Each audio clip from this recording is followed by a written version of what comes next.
രണ്ട് കുതിരകൾ കൊണ്ട് മായാജാലം തീർത്ത ഒരു ചെസ് ഗെയിം കണ്ടാലോ. 1942 ഈ മനോഹരമായുള്ള ചെസ് ഗെയിം കളിച്ചിരിക്കുന്നത്. വൈറ്റ് കളിക്കുന്നത് വാൾട്ടർ ആർപാഡ് ഫോൾഡിയാക് എന്ന് പറഞ്ഞ പ്ലെയറും ബ്ലാക്ക് കളിക്കുന്നത് എഫ് നാഗി എന്ന് പറഞ്ഞ പ്ലെയറും. ഈ ഒരു ഗെയിമിൽ നൈറ്റുകളുടെ പവറാണ് നമ്മൾ കാണാൻ പോണത്. എന്തായാലും ഗെയിം നമുക്ക് കണ്ടുനോക്കാം. പീസുകളൊന്ന് റീസെറ്റ് ചെയ്യാം. വൈറ്റ് E4 കളിക്കുന്നു, ബ്ലാക്ക് C5 കളിക്കുന്നു, സിസിലിയൻ ഡിഫൻസ് ആണ്. നൈറ്റ് F3, നൈറ്റ് C6 കളിക്കുന്നു, പോൺ D4, പോൺ വെച്ച് പോണിനെ വെട്ടുന്നു, നൈറ്റ് വെച്ച് വെട്ടുന്നു. ഇതൊക്കെ സ്റ്റാൻഡേർഡ് ലൈൻ തന്നെയാണ്. നൈറ്റ് F6 കളിച്ച് പോണിനെ അറ്റാക്ക് ചെയ്യണു, നൈറ്റ് C3 കളിച്ച് ഡിഫെൻഡ് ചെയ്യുകയാണ്. ഓക്കെ, ഈ ഒരു പൊസിഷനിലേക്ക് എത്തി. ഇവിടെ നൈറ്റ് C3 കളിച്ച് ഡിഫെൻഡ് ചെയ്തതിന് ശേഷം പോണിനെ D6 കളിക്കുന്നു. രണ്ട് ഐഡിയ ഉണ്ട്. ഒന്ന് E5 സ്ക്വയർ കൺട്രോൾ ചെയ്യുക, മറ്റേ ഐഡിയ ബിഷപ്പിനെ പുറത്തിറക്കുക. ഈ രണ്ട് ഐഡിയാസാണ് നമ്മൾ. വൈറ്റ് ബിഷപ്പ് G5 കളിച്ച് ഈ നൈറ്റിലേക്ക് ഒരു പ്രഷർ കൊടുക്കുകയാണ്. ബ്ലാക്ക് A6 കളിക്കുന്നു. ഇതിൻ്റെ ഐഡിയ B5 സ്ക്വയറിലോട്ട് ഇരു നൈറ്റുകളും വരാതിരിക്കാൻ വേണ്ടിയിട്ടാണ് ഇങ്ങനെ ഒരു മൂവ് കളിക്കുന്നത്. A6 എന്ന് പറഞ്ഞുള്ള ഈ ഒരു മൂവ് കളിക്കുന്നത്. ഇവിടെ വൈറ്റ് കളിക്കുന്നത് ക്യൂൺ D2. ക്യൂനും ബിഷപ്പുകളും കൂടെ തമ്മിൽ കണക്ട് ചെയ്യുകയാണ്. ഓക്കെ, ഇവിടെ വൈറ്റ് ഒരു സർപ്രൈസിംഗ് ആയിട്ടുള്ള മൂവ് കളിക്കുകയാണ്. ഈ ഒരു വൈറ്റിൻ്റെ ഈ ഒരു ക്യൂൺ D2 എന്നുള്ള മൂവിനെതിരെ ബ്ലാക്ക് കളിക്കാൻ പോകുന്നത് നൈറ്റിന് D7 ആണ്. ഇത് കുറച്ച് ഓടായിട്ടുള്ള മൂവാണ്. കാരണം വേറൊന്നുമല്ല, ഈ നൈറ്റ് നല്ല രീതിയിൽ ഈ ഒരു D5 സ്ക്വയർ കൺട്രോൾ ചെയ്യുന്നുണ്ട്.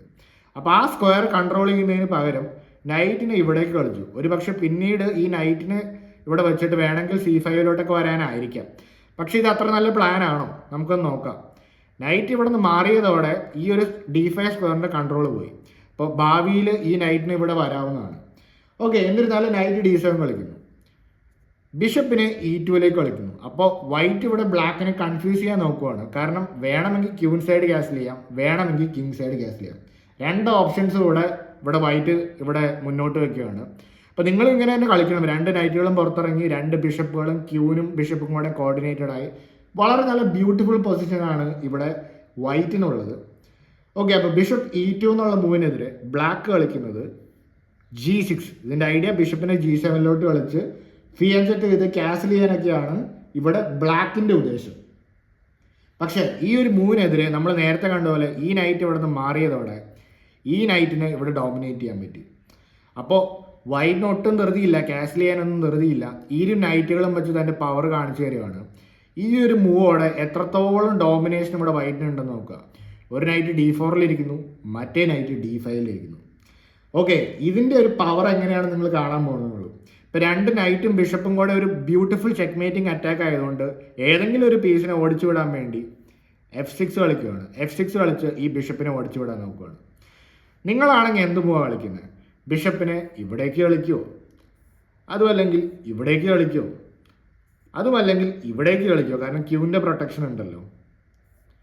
ഇവിടെ ബ്ലാക്ക് കളിക്കുന്ന പ്ലെയറിനെതിരെ ഇവിടെ ഈ ഒരു ബിഷപ്പിനെ നീക്കുന്നതിന് പകരം ഇവിടെ വൈറ്റ് കളിക്കുന്നത് എന്താണെന്നറിയോ?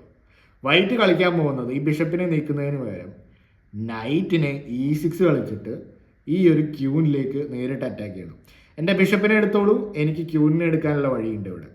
അപ്പോൾ ഈ ക്യൂനിന് എവിടെയൊക്കെ പോകാമെന്ന് നോക്കാം. ഇവിടെ പോകാൻ പറ്റില്ല, ഇരു നൈറ്റുകളുമുണ്ട്. ഇവിടെയും പോകാൻ പറ്റില്ല, ഈ നൈറ്റ് ഉണ്ട്. അപ്പോൾ അതുകൊണ്ട് ക്യൂനിനെ A5 കൊണ്ടുവരുന്നു. ഇങ്ങനെ കൊണ്ടുവന്നതോടെ ഈ നൈറ്റ് ഈ ഒരു ക്യൂവിനെ പ്രൊട്ടക്ട് ചെയ്തിട്ടുണ്ട്. എക്സ്ചേഞ്ച് ചെയ്താൽ നൈറ്റ് വെച്ച് വെട്ടിയെടുക്കാം. പക്ഷേ ഇവിടെ വൈറ്റ് പ്ലെയർ ഒട്ടും സമയം കൊടുക്കുന്നില്ല. അതിന് മുന്നേ അടുത്ത മൂവ്സുകൾ കളിക്കുവാണ്. നൈറ്റിനെ ഇവിടെ ഡിയിൽ നിന്ന് C7 കൊടുത്ത് ഒരു ചെക്ക് കൊടുക്കുകയാണ്.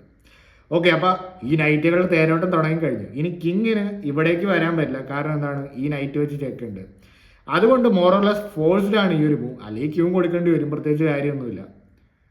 കിങ് F7 പോവുകയാണ്. അപ്പോൾ കിങ് ഓടി രക്ഷപ്പെടാൻ നോക്കുകയാണ്. ഇവിടെയാണ് നമ്മൾ കണ്ട ബ്യൂട്ടിഫുൾ സ്ട്രക്ചർ ഇനി വരാൻ പോകുന്നത്. ഇനി കളിക്കാൻ പോകുന്നത് മറ്റേ നൈറ്റിനെ കൂടെ കളിയിൽ കൊണ്ടുവന്ന നൈറ്റ് D8 ചെക്ക്. ഇതിൻ്റെ ഒരു പ്രത്യേകത, ഈ ഒരു ബാക്കിലത്തെ സ്ക്വയറും ഈ ബാക്കിലത്തെ സ്ക്വയർ ഈ നൈറ്റ് കൺട്രോൾ ചെയ്യുന്നു, ഈ ഫ്രണ്ടിലത്തെ സ്ക്വയർ ഈ ഒരു നൈറ്റും കൺട്രോൾ ചെയ്യുന്നു. അപ്പോൾ രണ്ട് നൈറ്റുകളോളം നല്ല പവർഫുൾ ആയിട്ടുള്ള കൺട്രോളിംഗ് ആണ് നൈറ്റ് D8 ചെക്കിലൂടെ. അപ്പോൾ ഇവിടെ കിങ്ങിന് വേണം ഇവിടേക്ക് പോവാം, ഇവിടേക്ക് പോവാം. കിങ് G7 കളിക്കാൻ നോക്കണം. കാരണം ബിഷപ്പ് C4 ചെക്കൊക്കെ ഉണ്ടല്ലോ. അതുകൊണ്ട് കിങ് ഇവിടെ G7 കളിക്കാൻ നോക്കുകയാണ് ഇവിടെ ബ്ലാക്ക്. പക്ഷെ ബിലീവ് മീ, ഒരു മൂവ് കളിച്ചതോടെ ഇവിടെ ബ്ലാക്ക് റിസൈൻ ചെയ്യുകയാണ്. ഏതാണ് മൂവ്? Night E8 check. ഈ ഒരു പൊസിഷനിൽ എന്തിനാണ് റിസൈൻ ചെയ്യണത്? ഇവിടെ ബ്ലാക്കിൻ്റെ ഓപ്ഷൻസ് എന്തൊക്കെയാണ്? കിങ്ങിന് ഇവിടേക്ക് വരാൻ പറ്റില്ല, ഈ നൈറ്റ് വെച്ച് ചെക്കാണ്. കിങ്ങിന് ഇങ്ങോട്ട് ഓടി രക്ഷപ്പെടാൻ പറ്റില്ല, ഈ ബിഷപ്പ് വെച്ച് ചെക്കാണ്. അപ്പോൾ മോറോർലെസ് ഫോഴ്സ്ഡ് ആണ്. അപ്പോൾ ഇനി കളിക്കാൻ വേറെ ഒരു നിവർത്തിയില്ല, ഈ ഒരു മൂവ് മാത്രമേ കളിക്കാൻ പറ്റുള്ളൂ. ഇനി എങ്ങനെയാണ് വൈറ്റ് തന്നെ ഫിനിഷിംഗ് ബ്ലോ നൽകുന്നത്? Bishop C4 check. ഇതിനെതിരെ എന്ത് കളിച്ചിട്ടും കാര്യമില്ല. പോൺ പുഷ് ചെയ്താൽ ജസ്റ്റ് ബിഷപ്പ് വെച്ച് വെട്ടിയെടുത്ത് ചെക്ക് മീറ്റ് ആവും. പ്രത്യേകം ശ്രദ്ധിക്കുക, കിങ്ങിന് മുന്നോട്ട് പോകാൻ പറ്റില്ല ഈ നൈറ്റ് ഉള്ളതുകൊണ്ട്. ഇനി ഇവിടെ ആകെ മാക്സിമം ചെയ്യാൻ പറ്റുന്ന ബ്ലാക്കിന് D5 കളിക്കുക. പക്ഷേ ബിഷപ്പ് വെട്ടി ഒരു ചെക്ക് നൽകും. ഇവിടെ വീണ്ടും പോൺ വെച്ച് പുഷ് ചെയ്താൽ ജസ്റ്റ് ബിഷപ്പ് വെച്ച് എടുക്കും. ക്യൂനിനെ കൊടുത്താൽ പോലും ഇത് സർവൈവ് ചെയ്യാൻ പറ്റില്ല. ഇത് വന്ന് ചെക്ക് വരും, മൂവ് ചെയ്ത് കഴിയുമ്പോൾ ചെക്ക് മേറ്റ്. അപ്പോൾ നിങ്ങളൊന്ന് നോക്കുക, ഈ ഒരു ഫൈനൽ പൊസിഷൻ 2 നൈറ്റ്, ക്യൂന്, ബിഷപ്പ്. ഈ ഒരു ക്യൂന് ഇവിടെ ഇല്ലായിരുന്നു തന്നെ നോക്കുക. 2 നൈറ്റുകൾക്ക് എത്രത്തോളം ഈ ഒരു കിങ്ങിനെ ഹരാസ് ചെയ്ത് ഹണ്ട് ചെയ്യാൻ പറ്റി. അപ്പോൾ ഈ കൊച്ചി ഗെയിം നിങ്ങൾക്ക് എങ്ങനെ ഇഷ്ടപ്പെട്ടു നിങ്ങൾ കമൻറ്റ് ചെയ്യുക. അപ്പോൾ കൂടുതൽ ഇൻട്രസ്റ്റിംഗ് ഗെയിംസ് ആയിട്ട് നമുക്ക് വീണ്ടും കാണാം, അടുത്ത വീഡിയോയിൽ കാണാം.